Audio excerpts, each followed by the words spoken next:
Hello friends, आज मैं एक न्यू चाइनीज ड्रामा एक्सप्लेन करने वाली हूँ जिसमें एक लड़का टाइम ट्रेवल करके 10 साल पीछे चला जाता है। अब ड्रामा की स्टार्टिंग में हम मेल और फीमेल लीड को देखते हैं जो साथ में बर्थडे सेलिब्रेट कर रहे होते हैं क्योंकि उन दोनों का बर्थडे सेम डेट पर आता है। तभी मेल लीड शेन्यू बोला, मैंने ये कैंडल्स अपने हाथों से बनाई है, चलो अब जल्दी से विश मांगते हैं क्योंकि मीटर शावर स्टार्ट होने वाला है। फिर वो दोनों विश मांगने लगते हैं लेकिन तभी वहाँ उनके फ्रेंड्स आ जाते हैं जो उनसे बोले, तुम क्या विश मांग रहे हो, हमें भी बताओ। फिर वो उन दोनों की वीडियो बनाने लगते हैं। तभी वहाँ पर मीटर शावर स्टार्ट हो जाता है और वो लोग वहाँ से विश मांगने के लिए चले गए। उनके जाने के बाद मिनजिंग शेन्यू से बोली, तुम क्या विश मांगने वाले थे? इस पर शेन्यू कहता है, मेरी गर्लफ्रेंड बन जाओ। तभी उनके एक क्लासमेट को ये सब सुनकर अच्छा नहीं लगता। अगले सीन में मिनजिंग अपने कैंप में होती है और वो अपने आप से बोली, शेन्यू ने ये कैंडल अपने हाथ से बनाई है, मैं इन्हें हमेशा अपने पास रखूंगी। वहीं दूसरी ओर हम शेन्यू को देखते हैं जिससे बाहर से किसी की आवाज आती है। जब वो बाहर जाता है तो वहाँ एक लड़का खड़ा था जिसे देखकर वो शॉक्ड हो जाता है। वहीं दूसरी ओर मिनजिंग के पास किसी का कॉल आता है जो उसे मिलने के लिए बुला रहा था। दूसरी ओर वो लड़का शेन्यू से कहने लगा, मैं भी शेन्यू हूँ और तुम्हारे फ्यूचर से आया हूँ, मेरे पास अब ज्यादा टाइम नहीं है तो मैं तुम्हें अभी एक्सप्लेन नहीं कर सकता। मिनजिंग अभी किसी से मिलने जाने वाली है तो तुम्हें उसे जाने से रोकना होगा। ये सुनकर शेन्यू कहता है, ये सब चल क्या रहा है? तो फ्यूचर शेन्यू बोला, अगर तुम मिनजिंग को खोना नहीं चाहते तो तुम्हें उसे रोकना होगा। कल मैं तुमसे 9 बजे मिलूंगा और तुम्हें सब कुछ एक्सप्लेन करूंगा, लेकिन ये याद रखना कि अगर तुम फ्यूचर में मिनजिंग के साथ रहना चाहते हो तो आज रात तुम्हें उसे रोकना होगा। ये सुनकर शेन्यू मिनजिंग को रोकने के लिए चला जाता है। उसके जाने के बाद फ्यूचर शेन्यू अपने मन में कहता है, 10 साल पहले इसी रात को हमारी सारी खुशियां छिन गई थी, इसलिए मैं टाइम ट्रेवल करके आया हूँ ताकि अपने फेट को चेंज कर सकूं।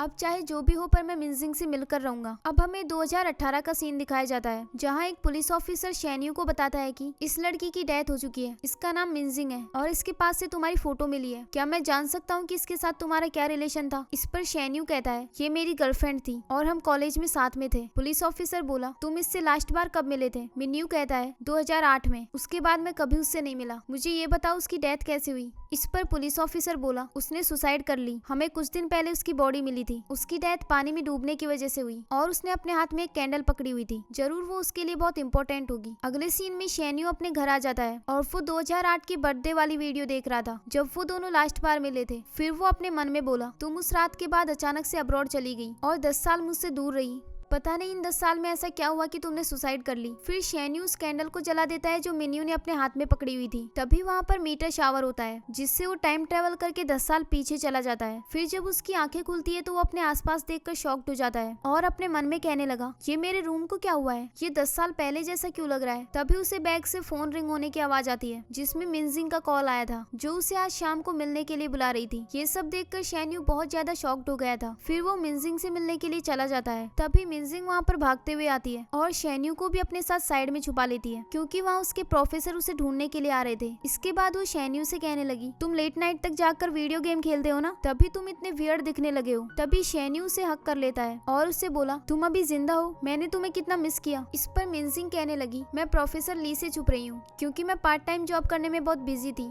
इसलिए मैं उन्हें रिपोर्ट सबमिट नहीं करवा पाई, तो मैंने बीमार होने का बहाना बनाकर एक दिन की लीव ले ली, पर अभी अभी उन्होंने मुझे यहाँ देख लिया। इस पर शेन्यू बोला, तुम अभी तक पार्ट टाइम जॉब्स करती हो? इस पर मिनजिंग कहती है, हाँ क्योंकि मैं तुम्हारी तरह रिच फैमिली से नहीं हूँ तो मुझे अपनी पढ़ाई कंप्लीट करने के लिए पार्ट टाइम जॉब करनी पड़ती है। ये सुनकर शेन्यू शॉक्ड होकर बोला, तुम तो पढ़ाई करने के लिए अब्रॉड चली गई थी। इस पर मिन्यू कहती है, मुझे तो अपनी ग्रैनी के साथ रुकना है और मैं तो चाइना में ही पढ़ाई करके न्यूरो साइंटिस्ट बनना चाहती हूँ, यही तो मेरा गोल है। फिर वो उसे पीने के लिए मिल्क टी देती है और फिर वहाँ से चली गई। उसके जाने के बाद शेन्यू भी वहाँ से गायब होकर प्रेजेंट में आ जाता है और वो देखता है कि वो कैंडल जलने की वजह से अब बहुत छोटी हो गई थी। फिर वो अपने आप से कहने लगा, इसका मतलब मैं इस कैंडल को जलाकर 10 साल पीछे जा सकता हूँ और इसके बुझने पर मैं वापस प्रेजेंट में आ जाऊंगा, मतलब मैं पास्ट में 6 मिनट के लिए और जा सकता हूँ। अब उसे फ्लैशबैक में एक सीन याद आता है जिसमें 10 साल पहले वो एक शॉप में कैंडल खरीदने के लिए गया था। तभी शॉप का ओनर उससे बोला, अगर तुम चाहो तो यहाँ खुद से कैंडल्स बना सकते हो क्योंकि हाथ से बनाई हुई कैंडल्स बहुत यूनिक होती है, क्या पता वो तुम्हारी लाइफ में कोई जादू कर दे। फिर वो अपने हाथों से कैंडल बनाने लग जाता है। ये याद करने के बाद वो अपने मन में कहता है, मैंने उस दिन 9 कैंडल्स बनाई थी, अगर वो कैंडल्स मैं कलेक्ट कर लूँ तो कई बार टाइम ट्रेवल करके जा सकता हूँ। अगले सीन में वो एक कॉन्सर्ट हॉल के सामने खड़ा होता है और फिर अपने मन में बोला, 10 साल पहले मैं इसी कॉन्सर्ट हॉल में रिहर्सल कर रहा था। फिर वो अपने फेस पर एक मास्क लगा लेता है और उस कैंडल को जला देता है। अब वो टाइम ट्रेवल करके 10 साल पहले उसी कॉन्सर्ट हॉल में चला जाता है और शेन्यू के बैग से उन कैंडल्स को ढूंढने लगता है। तभी पास्ट वाला शेन्यू उसे देख लेता है और फिर मिनजिंग उसे पकड़ने के लिए दौड़ती है। शेन्यू भी वहाँ आकर उसके साथ फाइट करने लगता है, लेकिन फ्यूचर शेन्यू उन कैंडल्स को उठाकर वहाँ से ले गया। मिनजिंग उसे पकड़ने की कोशिश कर रही थी, तभी उसका पैर फिसल जाता है, लेकिन फ्यूचर शेन्यू उसे बचा लेता है। तभी वहाँ पर शेन्यू आ जाता है, जिससे वो गायब होकर फिर से प्रेजेंट में चला जाता है। मिनजिंग को कुछ समझ नहीं आ रहा था कि वो अचानक से कहाँ चला गया। वहीं दूसरी ओर शेन्यू पूरी 8 कैंडल्स को ले आया था। अगले सीन में शेन्यू टाइम ट्रेवल करके फिर से पास्ट में जाने वाला होता है। तभी उसे फ्लैशबैक में एक सीन याद आता है, जिसमें मिनजिंग उसे एक कॉन्सर्ट की टिकट देती है, क्योंकि उस दिन वो उसे प्रपोज करने वाली थी, लेकिन शेन्यू को ये बात पता नहीं थी। अगले दिन जब वो कॉन्सर्ट के लिए जा रहा होता है, तभी वो अपनी मॉम को देखता है, जो उसके डैड से कह रही थी, तुम्हें मेरी बिल्कुल फिक्र नहीं है, आज हमारी वेडिंग एनिवर्सरी है, पिछले 5 साल से तुम मुझसे मिलने नहीं आए। तभी उसके डैड कॉल कट कर देते हैं। फिर शेन्यू अपनी मॉम के पास चला गया। वहीं दूसरी ओर कॉन्सर्ट में मिनजिंग उसका वेट कर रही थी, लेकिन शेन्यू वहाँ नहीं आता। ये याद करने के बाद शेन्यू बोला, 10 साल पहले मैं उस कॉन्सर्ट में नहीं गया, उसका मुझे रिग्रेट है, पर मैं आज पास्ट को चेंज करने वाला हूँ। इसके बाद वो टाइम ट्रेवल करके पास्ट में चला जाता है, जहाँ हम उसकी मॉम को देखते हैं। वो अपने हस्बैंड को कॉल करने ही वाली थी, लेकिन तभी उसके घर की डोर बेल बजती है। वहाँ शेन्यू आया था, जिसने मास्क लगा रखा था। वो उन्हें फ्लावर्स देते हुए बोला, ये आपके लिए आपके हस्बैंड ने भिजवाए हैं, जिससे उसकी मॉम काफी खुश हो जाती है। और इसके बाद शेन्यू कॉन्सर्ट के लिए चला गया। अगले सीन में वो दोनों कॉन्सर्ट से बाहर आ रहे होते हैं। तभी शेन्यू उसे अपना जैकेट पहना देता है, ताकि उसे ठंड न लगे। इसके बाद मिनजिंग उसे अपना लव कन्फेस करने वाली होती है, लेकिन तभी शेन्यू बोला, मैं तुम्हें लाइक करता हूँ, मुझे तुमसे ये कहते हुए बहुत डर लग रहा है, क्योंकि मुझे लगा कि कहीं तुम मुझे रिजेक्ट ना कर दो। तभी मिनजिंग उसे किस कर देती है और उसका प्रपोजल एक्सेप्ट कर लेती है। अब हमें प्रेजेंट का सीन दिखाया जाता है, जहाँ शेन्यू के पास उसके फ्रेंड यंजुन का कॉल आता है, जो उससे बोला, चलो कल डिनर पर मिलते हैं, क्योंकि मिनजिंग अब्रॉड से वापस आ गई है। ये सुनकर शेन्यू बहुत ज्यादा खुश हो जाता है और फिर चिल्लाते हुए बोला, फाइनली मैंने फेट चेंज कर दिया। अगले सीन में वो डिनर के लिए चला जाता है और वो अपने सामने मिनजिंग को फिर से देखकर बहुत खुश था। वो मिनजिंग से कुछ कहने ही वाला होता है, लेकिन तभी वहाँ उनका एक पुराना क्लासमेट जेंग आता है और वो मिनजिंग को शादी के लिए प्रपोज कर देता है और मिनजिंग उसे शादी के लिए हाँ कह देती है। ये देखकर शेन्यू बहुत ज्यादा सैड हो जाता है और उसे फ्लैशबैक में एक सीन याद आता है, जिसमें मिनजिंग उससे कह रही थी,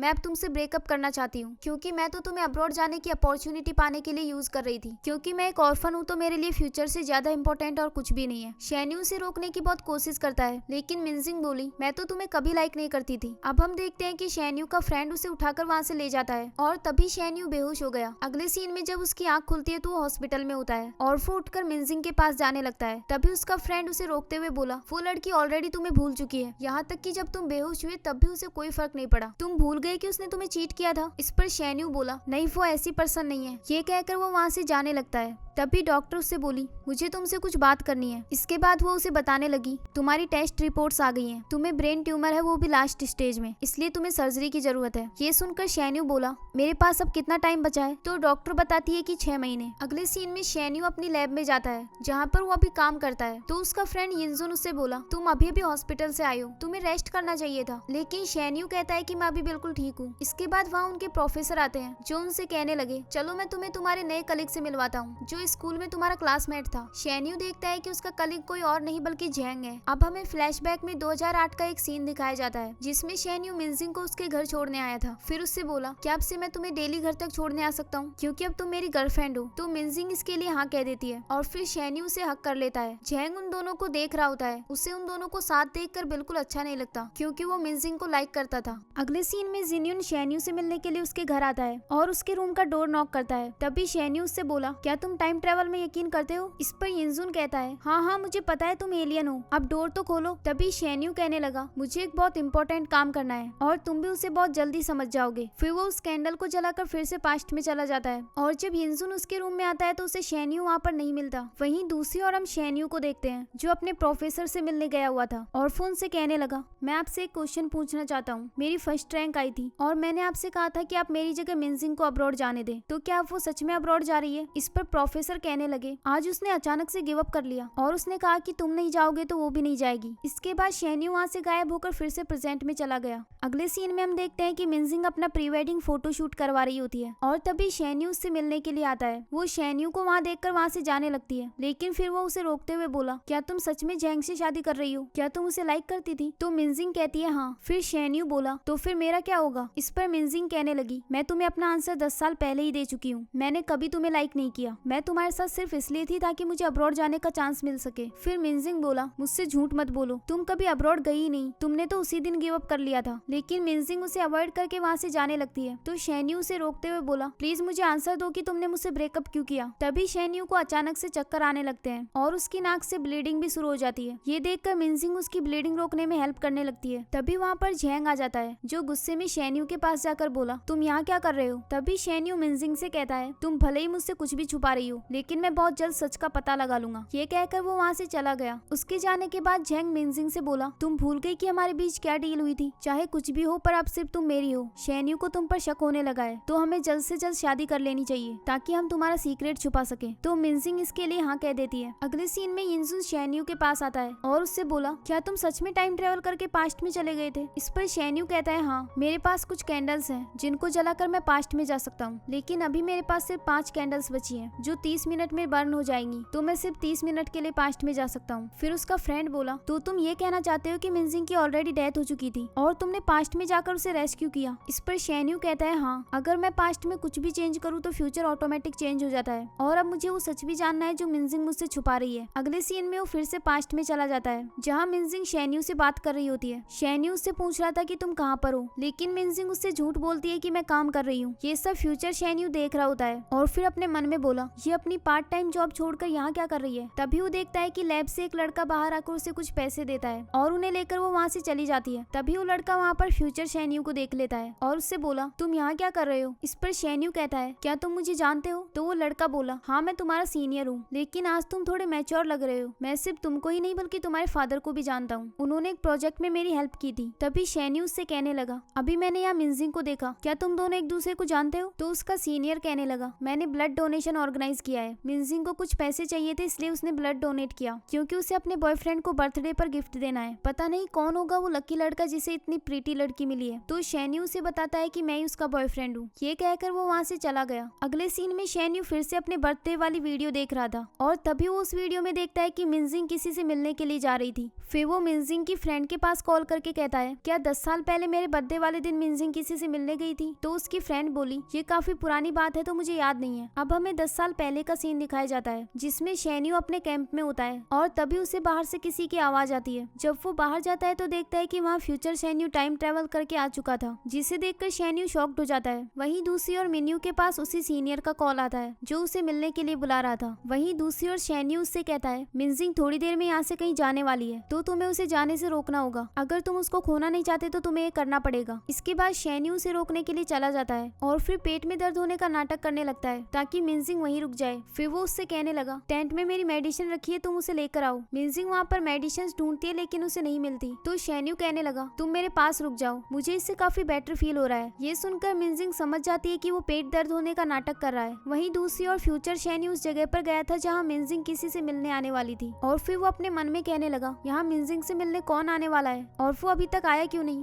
मेरा टाइम खत्म होता जा रहा है। इसके बाद वो वहाँ एक कैमरा लगा देता है और फिर वापस से प्रेजेंट में आ गया। वहीं पास्ट के सीन में हम देखते हैं कि मिनजिंग शेन्यू से टेंट में बैठने के लिए कहती है और फिर उसे टेंट के अंदर ही लॉक कर देती है। फिर उस सीनियर से मिलने के लिए चली गई। वहीं दूसरी ओर शेन्यू फिर से अपनी कैंडल जलाता है और पास्ट में आ जाता है और वो देखता है कि शेन्यू अपने सीनियर से कुछ पेपर्स छीनने की कोशिश कर रही थी और तभी उसका सीनियर खाई में गिर जाता है। ये देखकर मिन्यू बहुत ज्यादा डर जाती है। तभी वहाँ पर उसका क्लासमेट झेंग आ जाता है जो उससे बोला, मैंने सब कुछ देख लिया है, लेकिन तुम डरो मत और मेरे साथ चलो। इसके बाद वो उसे वहाँ से दूर ले जा रहा होता है। तभी मिनजिंग उससे बोली, हो सकता है वो अभी जिंदा हो, मुझे एक बार जाकर चेक करना चाहिए। तभी झेंग उससे कहता है कि उसका बचना नामुमकिन है। इसके बाद शेन्यू पुलिस के पास कॉल कर रही होती है, लेकिन तभी झेंग कहने लगा, अगर तुम अरेस्ट हो गई तो तुम्हारी ग्रैनी का क्या होगा? उनके पास सिर्फ तुम ही तो हो। तभी मिनजिंग बहुत ज्यादा डरते हुए कहने लगी, मैंने किसी को मार डाला। तो झेंग कहता है, हमें यहाँ किसी ने नहीं देखा, तो हम इस सीक्रेट को अपने पास रखेंगे। तुम घर जाकर रेस्ट करो और ऐसे प्रिटेंड करो जैसे कुछ हुआ ही नहीं, बाकी के सबूत मैं क्लियर करके आता हूँ। तभी मिनजिंग उससे बोली, तुम मेरे लिए ये सब क्यों कर रहे हो? इस पर झेंग कहता है, मैं तुम्हारे लिए कुछ भी कर सकता हूँ क्योंकि मैं तुम्हें लाइक करता हूँ। अगर शेन्यू को ये सच पता चला तो वो वैसे भी तुमसे ब्रेकअप कर लेगा। ये कहकर वो उसके हाथ से उन पेपर्स को लेता है जो सीनियर के पास से लेकर आई थी और फिर उन पेपर्स को जला देता है। वहीं दूसरी ओर शेन्यू उस रिकॉर्डिंग को देखता है जिसमें मिनजिंग अपने सीनियर के पास जाकर कहती है, तुमने मुझसे कहा था कि तुम्हें कुछ डाटाबेस मिले हैं और वो मेरे पेरेंट्स हो सकते हैं क्योंकि उनके जीन्स मेरे जैसे हैं। फिर वो उसे रिपोर्ट्स दिखाता है और उससे कहता है, तुम्हारे फादर शेनहाओ हैं।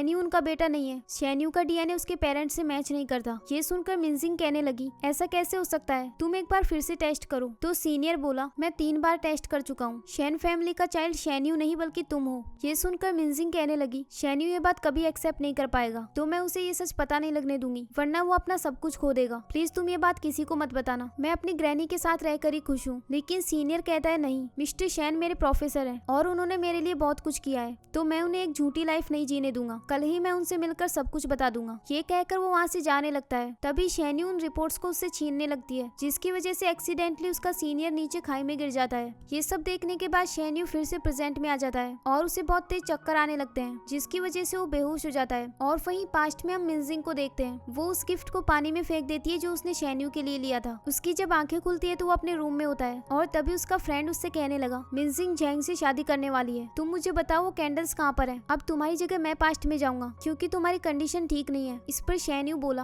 वो कैंडल्स मैं गलती से पास्ट में ही छोड़ आया हूँ, एक माउंटेन के पास वो गिर गई थी, अब हम कुछ नहीं कर सकते। ये कहकर वो बहुत सैड हो जाता है। अगले सीन में उसका friend lost and found department में जाता है और वहाँ वो उन कैंडल्स को ढूंढने लगता है और फिर कहने लगा इस बात को 10 साल हो चुके हैं, क्या अभी तक वो कैंडल्स यहीं रखी होंगी। उसे वहाँ कैंडल्स तो नहीं मिलती, लेकिन वो गिफ्ट मिल जाता है जो मिनजिंग ने पानी में फेंक दिया था। वो उसे खोलकर देखता है तो उसमें एक रिकॉर्डर था। अगले सीन में शेन्यू हॉस्पिटल में एडमिट होता है और तभी डॉक्टर उससे एक पेपर पर साइन करने के लिए कहती है ताकि वो उसकी सर्जरी कर सके, लेकिन शेन्यू सर्जरी करवाने के लिए मना कर देता है। तभी उसका फ्रेंड कहने लगा तुम्हें इतनी आसानी से गिव अप नहीं करना चाहिए, कम से कम तुम मिनजिंग के लिए जिंदा रहो। फिर वो उसे बॉक्स देते हुए बोला ये गिफ्ट तुम्हारे लिए मिनजिंग ने प्रिपेयर किया था, जो वो तुम्हें तुम्हारे बर्थडे पर देने वाली थी। इसके बाद शेन्यू उस बॉक्स में से उस रिकॉर्डर को निकाल लेता है और उसे सुनने लगता है, जिसमें मिनजिंग कह रही थी मेरा बॉयफ्रेंड बहुत कूल और हैंडसम है, हम दोनों साथ में ग्रो करेंगे। जब मैं छोटी थी तभी मेरे पेरेंट्स की डेथ हो गई थी, तो मैंने कभी मेरा बर्थडे सेलिब्रेट नहीं किया, लेकिन तुम वो पहले पर्सन हो जो हमेशा मेरे साथ बर्थडे सेलिब्रेट करते हो और अब से हम हमारे हर बर्थडे पर साथ में स्टार्स देखेंगे। अगले सीन में हम देखते हैं कि शेन्यू की मॉम हॉस्पिटल में उससे मिलने के लिए आती है और उससे कहने लगी क्या तुम हमेशा के लिए मुझसे ये बात छुपा कर रखने वाले थे, अगर मैं अब्रॉड से वापस नहीं आती तो मुझे ये बात कभी पता नहीं चलती, देखो तुम्हारा वेट भी कितना कम हो गया है। तभी शेन्यू उनसे बोला मॉम क्या आप मेरे सीनियर को जानती हैं जिसकी 10 साल पहले डेथ हो गई थी, मरने के बाद उसका कुछ डाटा बचा हुआ था, क्या आपको उस बारे में पता है। ये सुनकर उसकी मॉम बहुत ज्यादा डर जाती है और कुछ बहाना बनाकर रूम से बाहर जा रही होती है। तभी शेन्यू बोला आप जानती है ना कि मैं आपका बेटा नहीं हूँ। ये सुनकर उसकी मॉम कहने लगी तुम्हें ये किसने बताया, कहीं मिनजिंग ने तो नहीं। अब हमें फ्लैशबैक में 2008 का सीन दिखाया जाता है जहाँ मिनजिंग के पास किसी का कॉल आता है जो उसे बताते हैं कि तुम्हारी ग्रैनी नीचे गिर गई है। अगले सीन में मिनजिंग हॉस्पिटल में होती है जहाँ डॉक्टर उससे कहता है तुम्हारी ग्रैनी की कंडीशन बहुत खराब है, उन्हें एक स्पेशल ट्रीटमेंट की जरूरत है, तो तुम अपने पेरेंट्स से बात करके मेडिकल फीस लेके आओ। लेकिन शेन्यू कहती है कि उनकी डेथ हो चुकी है। इस पर डॉक्टर कहने लगा तुम्हारी ग्रैनी को लॉन्ग टर्म में मेडिसिन चाहिए, तो हर मंथ उनका मेडिकल बिल 2000 युआन होगा। तुम्हारे अगर कोई और रिलेटिव्स हो तो तुम उनसे हेल्प मांग सकती हो। अगले सीन में मिनजिंग के पास शेन्यू की मॉम का कॉल आता है जो उससे मिलने के लिए बुला रही थी। इसके बाद मिनजिंग उनसे मिलने के लिए चली जाती है और उनसे बोली बताओ आप मुझसे किस बारे में बात करना चाहती है। तो शेन्यू की मॉम कहने लगी तुम्हें पता है कि तुम मेरी बेटी हो, इतने दिन तुम हमसे दूर रही हो, बताओ मैं तुम्हारी कैसे हेल्प कर सकती हूँ। अगर तुम अब्रॉड जाकर स्टडी करना चाहती हो तो मैं तुम्हें उसके लिए पैसे दूंगी, लेकिन तुम इस बात को हमेशा के लिए सीक्रेट रखना। ये सुनकर मिनजिंग बोली इसका मतलब आप मुझे यहाँ से दूर भेजने के लिए पैसे दे रही है। तो उसकी मॉम कहने लगी क्योंकि मुझे मेरे बेटे शेन्यू की जरूरत है, मैं अपनी फैमिली को टूटने नहीं दे सकती। शेन्यू के डैड को हमेशा से बेटा चाहिए था, तो जब तुम्हारा बर्थ हुआ तो मैंने तुम्हें शेन्यू के साथ एक्सचेंज कर लिया। जो लेडी मेरे साथ डिलीवरी रूम में थी उसको इमरजेंसी में ऑपरेशन के लिए ले जाया गया, तो मैंने उसके बेटे से तुम्हें एक्सचेंज कर दिया। ये सुनकर मिनजिंग सैड होकर बोली इसका मतलब जब से मैं पैदा हुई हूँ तब से ही अनवांटेड हूँ। फिर उसकी मॉम बोली तुम जो भी चाहती हो मैं तुम्हें वो सब दूंगी, बस तुम यहाँ से अब्रॉड चली जाओ और वापस कभी मत आना। ये सब सुनकर शेन्यू अपनी मॉम से बोला मॉम आप इतनी सेल्फिश कैसे हो सकती हैं। तो उसकी मॉम कहने लगी ये सब मैंने तुम्हारे डैड की वजह से किया, प्लीज मुझे माफ कर दो। तुम्हारे डैड ऑलरेडी मुझसे डिवोर्स लेना चाहते हैं, मैं उन्हें खोना नहीं चाहती। फिर शेन्यू कहने लगा अगर आपको माफी मांगनी है तो मिनजिंग से मांगो, मुझसे नहीं। अब हमें फ्लैशबैक का सीन दिखाया जाता है जिसमें मिनजिंग शेन्यू की मॉम के पास कॉल करके बोली मैंने आपका ऑफर एक्सेप्ट कर लिया है, पर आपको मुझे थोड़े पैसे देने होंगे। इसके बाद वो अब्रॉड जाने की तैयारी करने लगती है। तभी उसके घर के बाहर शेन्यू आता है जो उससे चिल्लाते हुए कहने लगा प्लीज एक बार बाहर आओ, मुझे तुमसे कुछ बात करनी है। अगर मैंने कुछ गलत किया है तो मैं उसे ठीक कर लूंगा, पर मैं तुमसे ब्रेकअप नहीं करना चाहता। लेकिन मिनजिंग बाहर नहीं आती और फिर शेन्यू वहाँ से वापस चला गया। अब हमें प्रेजेंट का सीन दिखाया जाता है जिसके पास शेन्यू का मैसेज आता है और वो उससे कहता है क्या कल तुम फ्री हो, मैं तुम्हारा एक्वेरियम में वेट करूंगा। लेकिन मिनजिंग उसे रिप्लाई देती है कि मैं नहीं आ रही। अगले दिन शेन्यू वहाँ उसका वेट कर रहा होता है और तभी मिनजिंग आ जाती है और उससे बोली मैंने तो तुमसे कहा था कि मैं नहीं आ रही, फिर तुम यहाँ मेरा वेट क्यों कर रहे हो। तो शेन्यू शेन्यू बोला, क्योंकि मुझे पता था कि तुम जरूर आओगी। मैं तुमसे कुछ क्वेश्चंस पूछना चाहता हूँ। अगर तुम मुझे उनके आंसर्स दोगी तो मैं लाइफ में तुम्हें कभी परेशान नहीं करूंगा। ये बताओ कि तुमने 10 साल पहले मुझसे झूठ क्यों कहा और तुम झैंग से शादी क्यों कर रही हो। इस पर मिनजिंग बोली, ये एक सीक्रेट है, क्या तुम कोई और क्वेश्चन नहीं पूछ सकते। तो शेन्यू कहता है, ये बताओ आज तुम यहाँ क्यों आई। तभी मिनजिंग कहती है, कल मेरी वेडिंग है और मेरे पास तुमसे बात करने का टाइम नहीं है। अगर तुम बीमार हो तो हॉस्पिटल जाकर ट्रीटमेंट लो।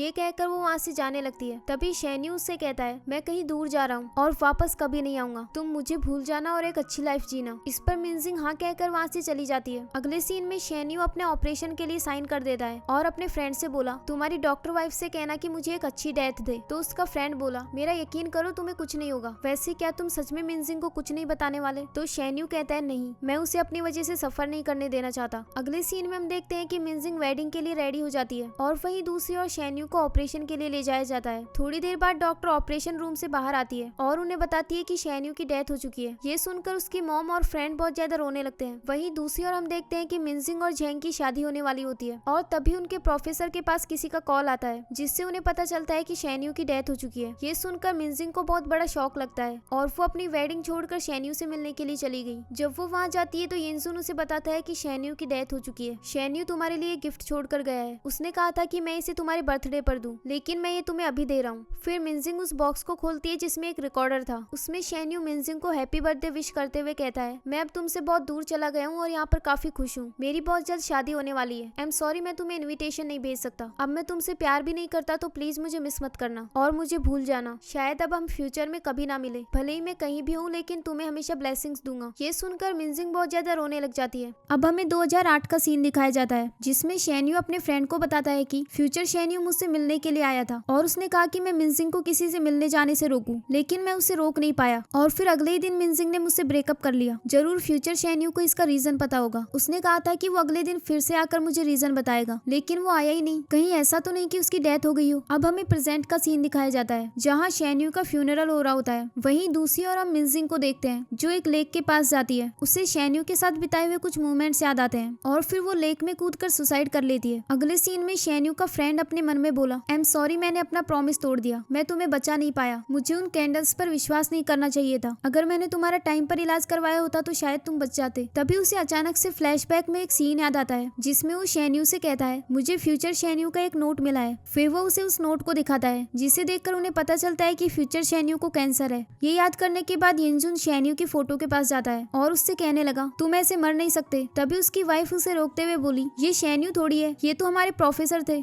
फिर यिनजुन देखता है कि वहाँ शेन्यू की फोटो की जगह प्रोफेसर की फोटो लगी थी, क्योंकि पास्ट में कुछ चेंज होने की वजह से फ्यूचर भी अचानक से चेंज हो गया था। वहीं दूसरी ओर मिनजिन को भी ये सब किसी सपने की तरह लग रहा था। अगले सीन में हम देखते हैं कि शेन्यू भी उस फ्यूनरल में आ जाता है और यिनजुन उसके पास जाकर उसे हक कर लेता है और फिर रोते हुए कहने लगा, तुमने तो मुझे डरा ही दिया था। अब हमें पास्ट का एक सीन दिखाया जाता है, जिसमें यिनजुन शेन्यू के घर जाकर उसे हॉस्पिटल चलने के लिए कहता है, ताकि वो उसका चेकअप करवा सके और फ्यूचर में होने वाले ब्रेन ट्यूमर को रोक सके। और इसी रीजन की वजह से फ्यूचर में शेन्यू जिंदा हो गया था। अब हमें प्रेजेंट का सीन दिखाया जाता है, जिसमें शेन्यू अपने फ्रेंड के साथ एक बार में ड्रिंक कर रहा होता है और तभी मिनजिंग भी वहाँ अपने फियांसे के साथ आ जाती है। तो शेन्यू उनसे बोला, कल तो तुम दोनों की वेडिंग है ना, फिर भी तुम दोनों आज यहाँ ड्रिंक करने के लिए आए हो। इस पर झैंग बोला, हमने अपनी वेडिंग पोस्टपोन कर दी थी क्योंकि मिनजिंग की ग्रैनी की तबीयत खराब हो गई थी। फिर शेन्यू उससे बोला, मैं तुम दोनों के फ्यूचर के लिए तुम्हें पहले से ही कॉन्ग्रेचुलेट करता हूँ। आई एम सॉरी, मैं तुम्हारी वेडिंग में नहीं आ पाऊंगा। ये कहकर वो वहाँ से चला गया। अगले सीन में शेन्यू अपने घर पर होता है और तभी उसकी गिटार में कुछ वर्ड्स अपीयर होने लगते हैं, जिसमें लिखा था कि तुम ठीक तो हो ना, मैं कब से तुम्हारा वेट कर रहा हूँ। ये सब पास्ट में शेन्यू अपनी गिटार पर लिख रहा था, ताकि फ्यूचर शेन्यू के पास मैसेज पहुंचा सके। तभी उसका फ्रेंड यिनजुन उससे बोला, तुम अपनी गिटार पर ये सब क्या लिख रहे हो? ये गिटार तो बहुत एक्सपेंसिव है ना। तो शेन्यू कहता है, हाँ, और इसीलिए इसे फ्यूचर में मैं हमेशा अपने साथ रखूंगा। इसके अलावा कुछ और भी जगह होंगी जहाँ मैं नोट लिख सकता हूँ। इसके बाद वो घर की दीवारों पे भी मैसेज लिखने लगता है, ताकि उसे फ्यूचर शेन्यू के पास पहुंचा सके। फिर फ्यूचर शेन्यू उस मैसेज को देखता है, जिसमें लिखा था कि क्या अब तुम मुझसे मिलने के लिए नहीं आओगे। अगले सीन में हम देखते हैं कि मिनजिंग अपनी वेडिंग के लिए जाती है और उससे पिछली वेडिंग की कुछ मेमोरीज याद आ रही थी। इसके बाद उन दोनों की वेडिंग स्टार्ट होती है और तभी उसके प्रोफेसर के पास किसी का कॉल आता है। ये देखकर मिनजिंग को लगता है कि शेन्यू की डेथ हो गई है, क्योंकि पिछली बार भी सब कुछ ऐसा ही हुआ था। ये सोचकर वो वेडिंग छोड़कर वहाँ से भाग जाती है। अगले सीन में वो शेन्यू के घर होती है और उसके पास जाकर बोली, क्या तुम ठीक हो? तो शेन्यू कहता है, हाँ, लेकिन तुम्हें क्या हुआ है? इस पर मिनजिंग बोली, मुझे लगा कि तुम्हारी डेथ हो गई, क्योंकि मैंने एक ड्रीम देखा था जिसमें मेरी वेडिंग वाले दिन तुम्हारी डेथ हो गई थी और अभी अभी जो वेडिंग में हो रहा था वो सब कुछ उस ड्रीम जैसा ही था। तभी शेन्यू बोला, तुम बस बस एक ड्रीम की वजह से अपनी वेडिंग छोड़कर आ गई। तुम्हें अपनी हैप्पीनेस के बारे में सोचना चाहिए था। ये सुनकर मिनजिंग कहती है, मैंने इतने पाप किए हैं कि मैं हैप्पीनेस डिजर्व ही नहीं करती। ये कहकर वो वहाँ से चली जाती है। अगले सीन में शेन्यू अपने घर पर होता है और तभी उसके गिटार पर पास्ट वाला शेन्यू लिखता है कि तुम्हें मेरा गिफ्ट मिला या नहीं। इसके बाद जब वो ड्रॉवर खोल कर देखता है तो उसमें उसे वो कैंडल्स और अपना कैमरा मिल जाता है जो पास्ट वाले शेन्यू ने वहाँ रखा था ताकि वो उन्हें फ्यूचर शेन्यू तक पहुंचा सके। अब अगले सीन में हम देखते हैं कि मिनजिंग फिर से झेंग से शादी करने के लिए चली जाती है, लेकिन तभी शेन्यू आकर उसे रोक देता है और फिर उसे वहाँ से अपने साथ ले जाता है। अगले सीन में वो दोनों एक लेक के पास आते हैं और शेन्यू उससे कहने लगा, तुम बोल रही थी ना कि मैं तुम्हारे ड्रीम में मर गया था। अगर मैं तुमसे ये कहूँ कि तुम भी पहले मर चुकी हो तो क्या तुम यकीन करोगी? इसी लेक में तुमने सुसाइड कर ली थी। ये सुनकर मिनजिंग बोली, लेकिन मैं तो अभी जिंदा हूँ और तुम्हारे सामने खड़ी हूँ। तभी शेन्यू उसे वो कैंडल दिखाता है और उससे कहने लगा, जैसे ही मैं इस कैंडल को बर्न करता हूँ तो पास्ट में चला जाता हूँ और मुझे तुम्हारा और झेंग का सीक्रेट भी पता है। मैं अपनी पूरी कोशिश करूंगा कि तुम्हारी लाइफ को फिर से चेंज कर सकूं। ये सुनकर मिनजिंग कहती है, क्या मेरे पास अभी भी कोई चांस है? मैंने किसी का मर्डर किया है और मुझे इस बात का बहुत रिग्रेट है। अगर मेरी ग्रैनी को मेरी जरूरत ना होती तो मैं अभी तक सरेंडर कर देती। फिर शेन्यू उसे हक कर लेता है। तभी मिनजिंग उससे कहने लगी, अगर हम 10 साल पीछे जा सकते हैं तो मैं अपनी पनिशमेंट लेना चाहती हूँ। क्या इसमें तुम मेरी हेल्प करोगे? इस पर शेन्यू हाँ कह देता है। अगले सीन में शेन्यू फिर से कैंडल जलाता है और पास्ट में चला जाता है। वो वहाँ उस हॉस्पिटल में जाता है जहाँ उसकी ग्रैनी एडमिट थी। वहाँ पर वो मिनजिंग के बारे में पूछता है, लेकिन एक डॉक्टर बताती है कि मिनजिंग घर गई हुई है। इसके बाद शेन्यू मिनजिंग के घर जाता है। तभी झेंग वहाँ चाकू लेकर आता है और शेन्यू पर अटैक कर देता है और फिर उसे ले जाकर साइड में फेंक देता है। इसके बाद मिनजिंग अपने घर से बाहर आकर झेंग से बोली, तुम यहाँ क्या कर रहे हो? इस पर झेंग कहता है, तुम अपना फोन भूल आई थी। फिर मिनजिंग बोली, इस पर ब्लड क्यों लगा हुआ है? तो झेंग कहता है कि मेरे हाथ में कट लग गया था। ये कहकर वो वहाँ से चला गया। वहीं दूसरी ओर जब वो कैंडल बुझती है तो शेन्यू फिर से प्रेजेंट में आ जाता है और मिनजिंग देखती है कि उसको बहुत ज्यादा चोट आई हुई थी। अगले सीन में हम झेंग को देखते हैं जो मिनजिंग की ग्रैनी को लेकर हॉस्पिटल आया था और तभी उसकी मेमोरी पास्ट से कनेक्ट होती है जिसमें उसे याद आता है कि उसने 10 साल पहले शेन्यू को चाकू से मारा था। तभी वो देखता है कि कुछ डॉक्टर शेन्यू को ट्रीटमेंट के लिए लेकर जा रहे थे। ये देखकर वो अपने आप से बोला, ऐसा कैसे हो सकता है? मैंने तो उसे 10 साल पहले चाकू से मारा था, तो ये 10 साल बाद ट्रीटमेंट क्यों ले रहा है? क्या ये कोई टाइम ट्रेवल कर रहा है? अगले सीन में मिनजिंग अपनी कार से वो कैंडल्स निकालती है और अपने आप से बोली, अब मैं दोबारा शेन्यू को मेरी वजह से रिस्क में नहीं डाल सकती। ये कहकर वो उस कैंडल को जला रही होती है, लेकिन तभी उसके पास झेंग का कॉल आता है जो उससे कहता है कि तुम्हारी ग्रैनी की डेथ हो चुकी है। अगले सीन में वो झेंग के पास जाकर अपनी ग्रैनी के बारे में पूछती है। तभी झेंग उससे कहने लगा, तुम वेडिंग के दिन मुझे अकेले छोड़कर चली गई। मैंने पिछले 10 सालों में तुम्हारे लिए क्या कुछ नहीं किया? क्या मैं तुमसे लव भी एक्सपेक्ट नहीं कर सकता? फिर उसे हक करके कहने लगा, चलो हम यहाँ से कहीं दूर चलते हैं और वहाँ हम एक नई शुरुआत करेंगे। तभी मिनजिंग उसे दूर हटा देती है और उससे कहने लगी, आई एम सॉरी, मैं अब अपने आप से और झूठ नहीं बोल सकती। मैं अपनी लाइफ को बदलना चाहती हूँ। ये सुनकर झेंग कहने लगा, जब से तुम शेन्यू से मिली हो तब से तुम बदल गई हो। क्या तुम्हें इस बात का डर नहीं कि शेन्यू को तुम्हारे बारे में पता चल जाएगा, या फिर ऑलरेडी वो इसके बारे में जानता है? मिनजिंग उसे अवॉइड करके वहाँ से जाने लगती है। तभी झेंग उससे बोला, क्या वो टाइम ट्रेवल करके 10 साल पीछे गया था? अगले सीन में यिंजू ने एक कैमरा लाकर शेन्यू को देता है जो शेन्यू ने उसे ठीक करवाने के लिए दिया था। वो उसमें वो वीडियो देखता है जो उसने 10 साल पहले बनाई थी, जिसमें वो देखता है कि सीनियर के खाई में गिरने के बाद झेंग वहाँ पर सबूत मिटाने आता है। तभी वहाँ उसे सीनियर की आवाज आती है जो अभी जिंदा था। वो झेंग से हेल्प करने के लिए कहता है, लेकिन झेंग उसे जानबूझकर नीचे गिरा देता है। ये देखने के बाद शेन्यू मिनजिंग के पास कॉल करता है, लेकिन उसका कॉल झेंग उठाता है और उससे कहने लगा, अगर तुम मिनजिंग को जिंदा देखना चाहते हो तो मेरे पास वो कैंडल्स लेकर आओ। इसके बाद वो मिनजिंग से कहने लगा, अब मैं टाइम ट्रेवल करके 10 साल पीछे जाऊंगा और शेन्यू को मार दूंगा। उसके बाद हम दोनों के बीच सब कुछ ठीक हो जाएगा। ये कहकर वो वहाँ से चला गया। उसके जाने के बाद मिनजिंग अपनी रस्सी खोलने की कोशिश करती है। अगले सीन में झेंग शेन्यू के पास जाता है और उससे कैंडल्स मांगता है। तभी शेन्यू उससे बोला, मुझे पहले मिनजिंग से मिलना है वरना मैं तुम्हें कैंडल्स नहीं दूंगा। तभी पीछे से मिनजिंग आकर झेंग को स्टिक से मारती है और शेन्यू को उठाकर वहाँ से ले जाती है। अगले सीन में वो शेन्यू से बोली, तुम अपने लिए एम्बुलेंस को कॉल करो, तब तक मैं झेंग को डिस्ट्रैक्ट करती हूँ। अगले सीन में वो झेंग को कैंडल्स दिखाती है और वहाँ से भागने लगती है। फिर झेंग भी उसका पीछा कर रहा होता है और तभी मिनजिंग का एक्सीडेंट हो जाता है। जब शेन्यू वहाँ आता है तो मिनजिंग उसे वो कैंडल देती है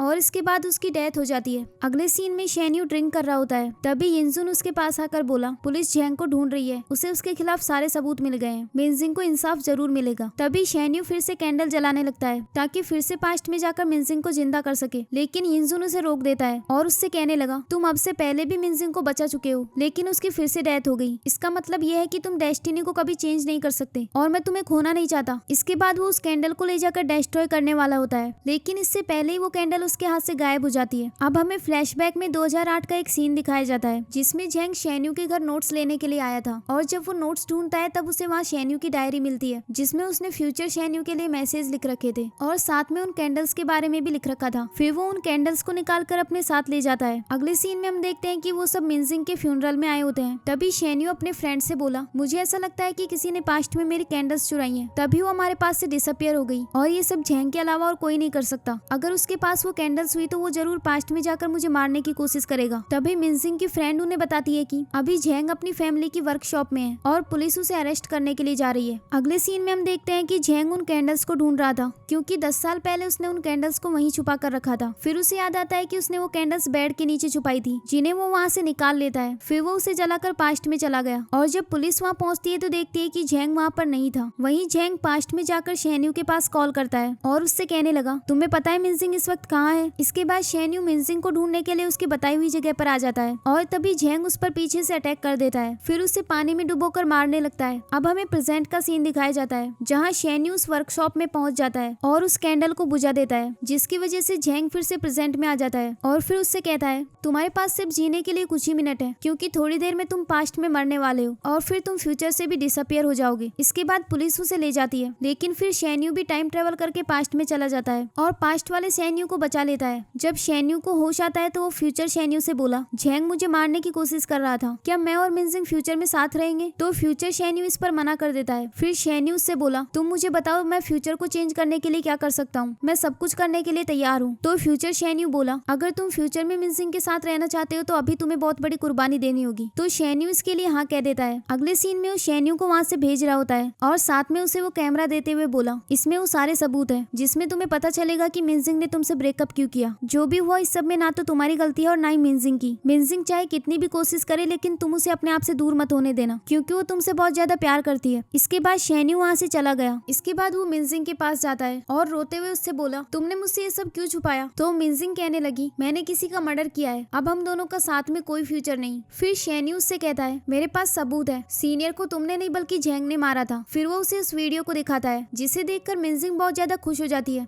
तभी शेन्यू उससे बोला, अब तुम मेरे साथ पुलिस स्टेशन चलो, तुमने सीनियर का मर्डर नहीं किया इसलिए तुम्हें बहुत कम सजा होगी और जब तक तुम जेल से वापस नहीं आती तब तक तुम्हारी ग्रैनी की केयर मैं करूंगा और मुझसे प्रॉमिस करो कि फ्यूचर में हम दोनों साथ होंगे। फिर मिनजिंग उससे प्रॉमिस करती है। अब हम देखते हैं कि पास्ट चेंज होने की वजह से फ्यूचर भी चेंज हो गया था। मिनजिंग वहाँ वेडिंग ड्रेस में खड़ी होती है और उसकी शादी शेन्यू के साथ हो रही थी, लेकिन शेन्यू अभी तक वहाँ आया नहीं था। वहीं दूसरी ओर पुलिस झेंग को पकड़ कर लेकर जा रही थी, लेकिन उसका भी फ्यूचर चेंज हो गया था। इस वजह से वो अपनी वर्कशॉप में पहुंच जाता है जहाँ उसके फादर उस पर चिल्ला रहे थे और उससे कहते हैं, तुमने अपने सीनियर का मर्डर किया है और अभी अभी तुम जेल से आए हो, अब तुम्हें पूरी लाइफ यही काम करना होगा। ये सुनकर झेंग उनसे बोला, मैंने किसी का मर्डर नहीं किया, मैं एक साइंटिस्ट हूँ। और फिर वो एक मिरर में अपनी हालत देखता है और फिर अपने डैड के साथ फाइट करके वहाँ से भाग जाता है। वहीं दूसरी ओर मिनजिंग शेन्यू का वेट कर रही थी। तभी यिनजुन वहाँ आकर उससे कहता है, मैं काफी देर से ट्राई कर रहा हूँ लेकिन शेन्यू का फोन नहीं लग रहा। अब हम पास्ट में शेन्यू को देखते हैं जो कैंडल के बुझने पर फिर से फ्यूचर में जाने वाला था। वो कैंडल तो बुझ जाती है लेकिन शेन्यू वहीं रह जाता है और उसे समझ नहीं आ रहा था कि वो फिर से फ्यूचर में कैसे जाएगा। वहीं पास्ट में ही हम झेंग को देखते हैं जो अपनी वर्कशॉप पर वापस आता है तो देखता है कि वहाँ पुलिस उसके डैड से पूछताछ कर रही थी क्योंकि उसने सीनियर का मर्डर किया था और पुलिस इसी बारे में इन्वेस्टिगेशन करने आई थी। फिर पुलिस को वहाँ देखकर झेंग वहाँ से भाग जाता है। जब वो वहाँ से जा रहा होता है तो अपने सामने फ्यूचर शेन्यू को देखता है और फिर वो उस कार से शेन्यू को टक्कर मार देता है। इसके बाद वहाँ पर काफी तेज बारिश होने लग जाती है। शेन्यू हेल्प के लिए चिल्ला रहा होता है लेकिन वहाँ कोई नहीं आता और फिर वहीं पर उसकी डेथ हो जाती है। अब हमें प्रेजेंट का सीन दिखाया जाता है जहाँ मिनजिंग झेंग के पास जाती है और उससे पूछती है कि शेन्यू कहाँ पर है। तो झेंग उससे बोला, मैं उसे 10 साल पहले मार चुका हूँ, अगर तुम्हें यकीन ना हो तो तुम पुलिस से जाकर पूछ लो कि उन्हें वहाँ उस दिन किसी की बॉडी मिली थी या नहीं। ये सुनकर मिनजिंग उस पर चिल्लाकर बोली, आखिर तुम हमसे चाहते क्या हो। शेन्यू ने हमेशा से तुम्हारी हेल्प की है, तुम्हें पता भी है तुम्हारी ट्यूशन फीस कौन देता था। अब हमें फ्लैशबैक में एक सीन दिखाया जाता है जिसमें मिनजिंग शेन्यू से कहती है, तुम झेंग को बता क्यों नहीं देते कि तुम उसकी ट्यूशन फीस देते हो। तो शेन्यू उससे बोला, मैं नहीं चाहता कि उसे ऐसा लगे कि मैं उस पर दया कर रहा हूँ। मिनजिंग जब उसे ये सब बात बताती है तो झेंग को बहुत ज्यादा रिग्रेट होता है। इसके बाद मिनजिंग पुलिस स्टेशन में जाती है जहाँ पुलिस उसे बताती है कि 10 साल पहले उन्हें एक आदमी की बॉडी मिली थी लेकिन उसकी फैमिली का कोई पता नहीं चला, उसकी डेथ एक एक्सीडेंट में हुई थी। ये सुनकर मिनजिंग बहुत ज्यादा रोने लग जाती है। अब हमें पास्ट का सीन दिखाया जाता है जिसमें पास्ट वाला शेन्यू मिनजिंग की ग्रैनी की केयर कर रहा होता है और उससे कहता है, जब तक मिनजिंग वापस नहीं आ जाती तब तक मैं आपका ख्याल रखूंगा। इसी तरह उनके 10 साल बीत जाते हैं और फिर शेन्यू के पास मिनजिंग का कॉल आता है जो उसे बताती है कि कल मैं वापस आ रही हूँ। कल हम लेक के पास मिलेंगे क्योंकि मुझे तुम्हारे साथ सनराइज देखना है। शेन्यू इसके लिए हाँ कहकर कॉल कट कर देता है। वो ग्रैनी को उसी रोड पर लेकर जा रहा था जिस पर फ्यूचर शेन्यू की डेथ हुई थी। तभी वहाँ पर ग्रैनी की एक फ्रेंड मिलती है जो उन्हें एक घड़ी देते हुए बोली, यहाँ 10 साल पहले एक लड़के का एक्सीडेंट हुआ था और उस वक्त तुम्हारी ग्रैनी हॉस्पिटल से बाहर आ गई थी। अब हमें फ्लैशबैक में एक सीन दिखाया जाता है जिसमें ग्रैनी हॉस्पिटल से बाहर आ रही होती है और तभी वो वहाँ पर फ्यूचर शेन्यू को पड़े हुए देखती है। तभी फ्यूचर शेन्यू उससे कहता है, ग्रैनी आप बाहर क्यों आ गई? मिनजिंग आपकी फिक्र करेगी। तो ग्रैनी उससे बोली, मैं उसी को तो लेने आई हूँ, पता नहीं वो स्कूल से अभी तक वापस क्यों नहीं आई। तो फ्यूचर शेन्यू उससे कहने लगा, मिनजिंग अब कुछ साल तक घर वापस नहीं आएगी, लेकिन आप फिक्र मत करो, मेरे ही जैसे दिखने वाला एक लड़का तब तक आपकी केयर करेगा। तो ग्रैनी बोली, मैं तुम पर कैसे यकीन करूँ? तभी फ्यूचर शेन्यू उन्हें अपनी घड़ी निकाल कर देता है और इसके बाद उसकी डेथ हो जाती है। ये सब बातें बताते हुए ग्रैनी की फ्रेंड बोली, उस दिन ग्रैनी ये घड़ी यहीं छोड़ गई थी, मैं तो इसे फेंकने वाली थी पर मुझे लगा कि ये पुलिस के कुछ काम आ सकती है। ये सुनकर शेन्यू बोला, इसका मतलब इस घड़ी के ओनर की 10 साल पहले डेथ हो चुकी है। तो वो लेडी इस पर हाँ कहती है। अगले सीन में शेन्यू एक आदमी से मिलने जाता है और उससे बोला, अगर तुम्हें पता चले कि तुम कुछ देर में मरने वाले हो तो तुम क्या करोगे? इस पर वो आदमी बोला, क्योंकि मैंने फ्यूचर को देखा नहीं है तो मुझे इस बात से बिल्कुल डर नहीं लगेगा। फिर शेन्यू कहने लगा,